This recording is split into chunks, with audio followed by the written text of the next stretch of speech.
To set your Samsung Galaxy S25 Ultra to always read caller names aloud, you have to enable the read callers name aloud option in the phone app setting and then set it to always. To do so, open phone app, tap more icon or three vertical dot icon at the top right, and then tap setting, tap answering and ending calls.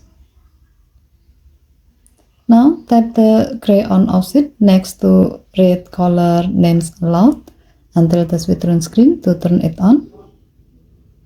Tap read caller names aloud and then select always. With this setting, now your phone will always read the caller's name aloud when you have incoming calls.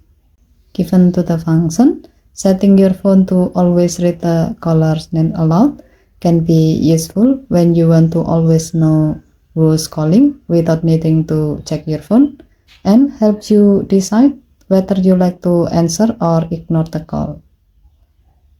Okay, thank you for watching. Please help to like and subscribe. Have a nice day.